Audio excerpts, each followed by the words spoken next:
परमार्थ सभी में समान रूप से विद्यमान ओंकार। सत्य, परमार्थ और पुण्य मुझे पाकर आकार प्राप्त करते हैं। असत्य, स्वार्थ और पाप अपनी दुर्बलता के कारण मुझे अस्वीकार करते हैं। रोहिणी, अत्रि और अनसुया महामृत्युंजय का जाप प्रारंभ करते हैं। तत्पश्चात चंद्र और रोहिणी समुद्र तट पर पहुंच पार्थिव शिवलिंग बनाकर शंकर जी की पूजा करते हैं। दक्ष महल, आश्रम तथा समुद्र तट पर निरंतर जाप से शिव शंकर प्रसन्न होते हैं।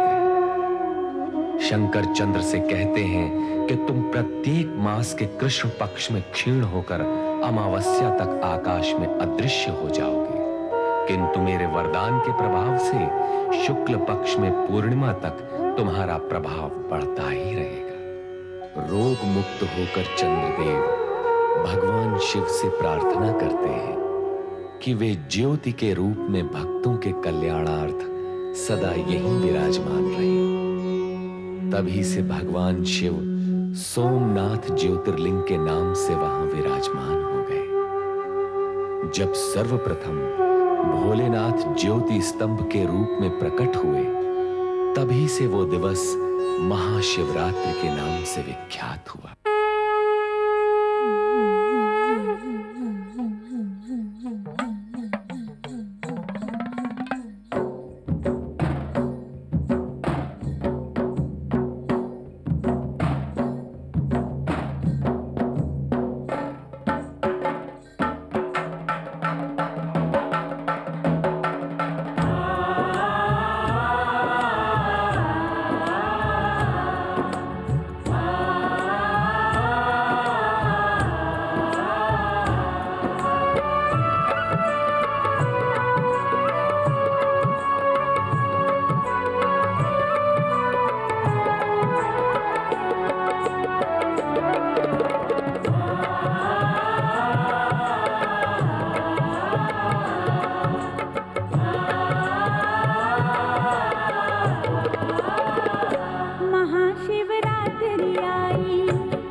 भगवान भोलेनाथ की जय।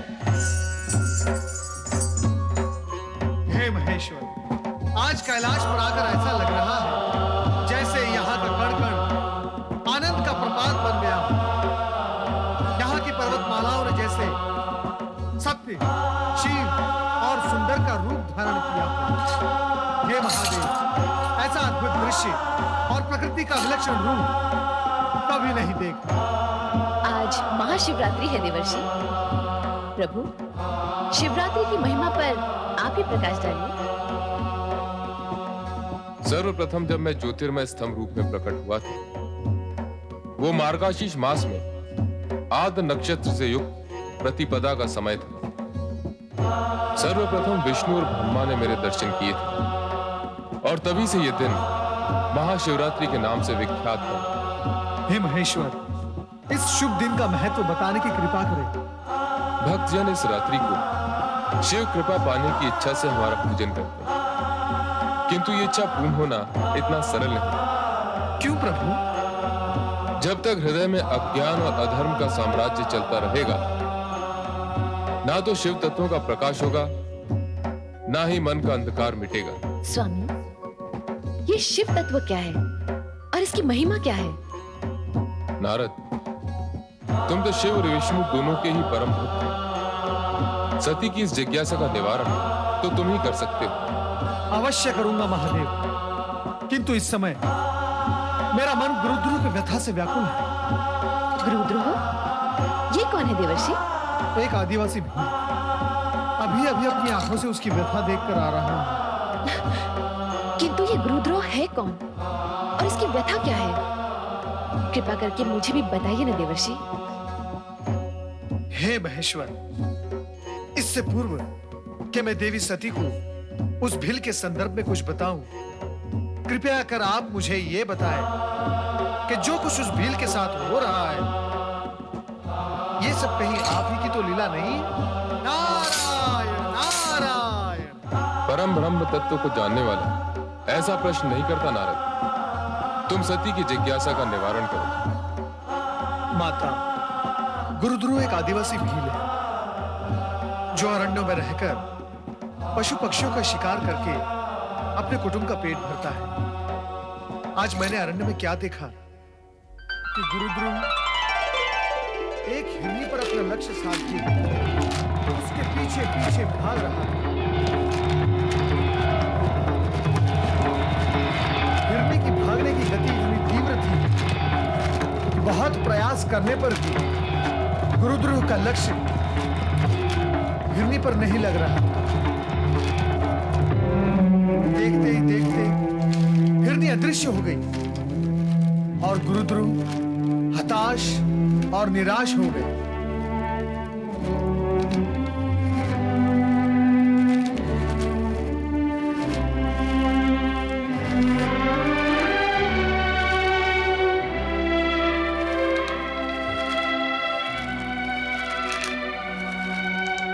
न जाने हिरनी किस दिशा में चली गई है। इस पेड़ पर जाकर देखता हूं।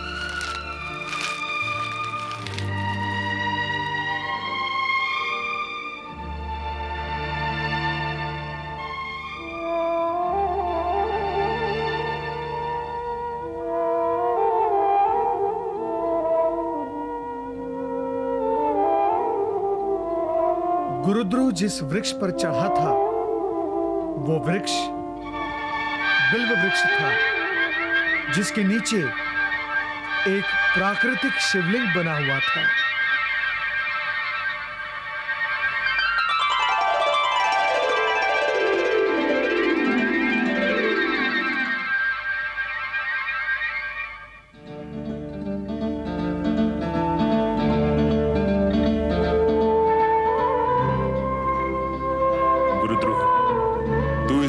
प्राणी के प्राण क्यों हरना चाहता है?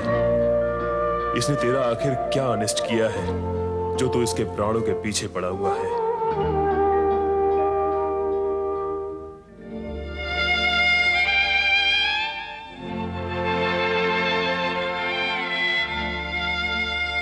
मैं जानती हूँ आपका छोड़ा हुआ तीर लक्ष्य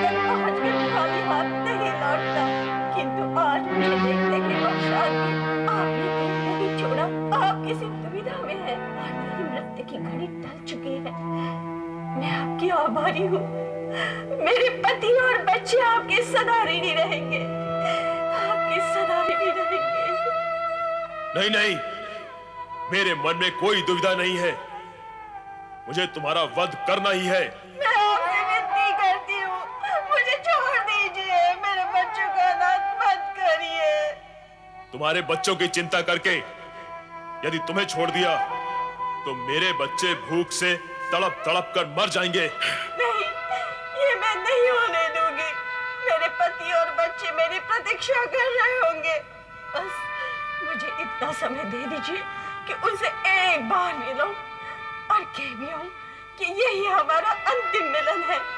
भगवान के लिए मेरी ये विनती स्वीकार कर लीजिए। और तुमने छल किया तो? तुम ना लौटी तो? मैं एक माँ हूँ, बच्चों की भूख का अर्थ समझती हूँ। मेरे छल के कारण आपके बच्चों का अनिष्ट हो, ये मुझे कभी सहन नहीं होगा। मैं आऊंगी, अवश्य आऊंगी, ये मेरा वचन रहा। प्राणों के भय के आगे वचन झूठे पड़ जाते हैं। और फिर भूखे के सामने पकवानों से भरी थाली या शिकारी के सामने शिकार हो और वो उसे छोड़ दे, ये कैसे संभव हो सकता है?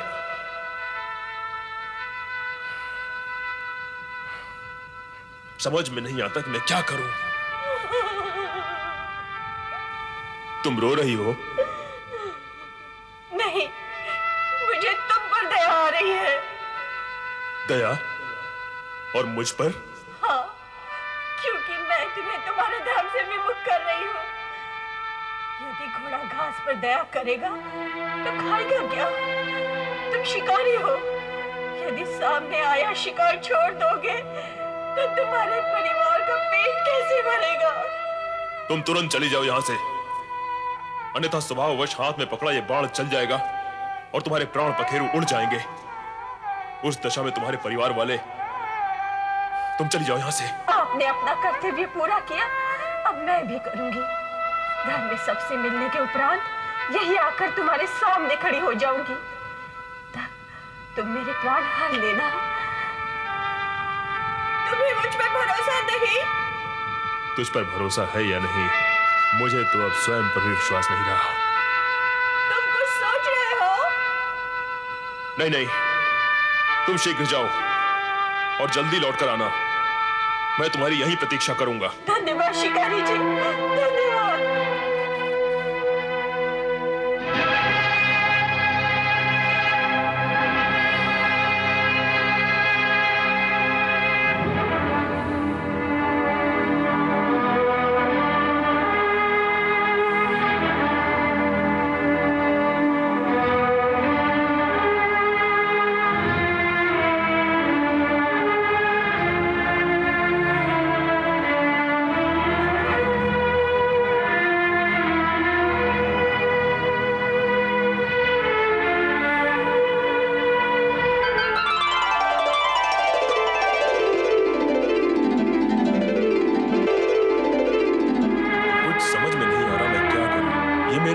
क्या हो रहा है? दया, ममता, करुणा, मैंने तो इन भावों को पहले कभी नहीं जाना, कभी नहीं समझा।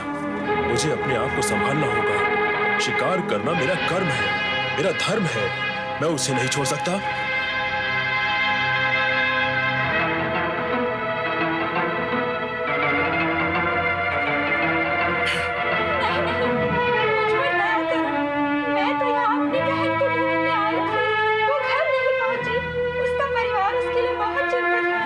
चिंता मत करो, अब तक तो वो घर पहुंच गई होगी और कुछ ही देर में पुनः यहाँ आती होगी, तब मैं उसका शिकार करूंगा।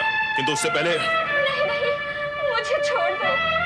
अच्छा, इतनी ही देर के लिए छोड़ दो कि मैं घर जाकर देख आऊं मेरी बहन पहुंच गई अथवा नहीं। मैं वचन देती हूँ, कुछ ही देर में मैं स्वयं तुम्हारा बाण खाकर प्राण त्यागने के लिए तैयार होकर आऊंगी। कृपया मुझ पर विश्वास करो। चलो ठीक है, मैं तुम्हारी भी प्रतीक्षा में यहीं बैठा रहूंगा।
पिताजी को ढूंढने गई है, आती ही होगी। भूख लगी है, भूख तो मुझे भी लग रही है। बड़ी भूख लगी है। माँ माँ माँ माँ माँ, पिताजी नहीं आए। बेटा, पूरा वन छान मारा, उनका पता कहीं नहीं लगा। मुझे तो शंका है कि कहीं तुम्हारे पिताजी किसी शेर, चीते या भालू का शिकार न बन चुके हो। नहीं माँ, नहीं, ऐसा नहीं।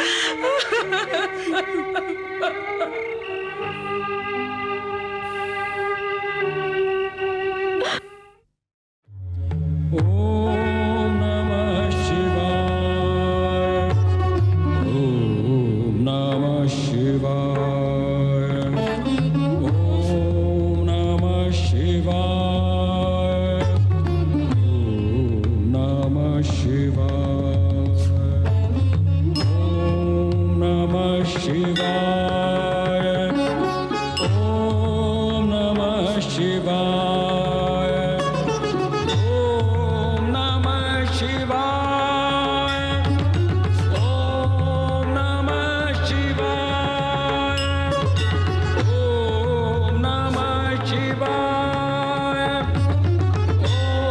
ओम नमः शिवाय।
ओम नमः ओम नमः शिवाय।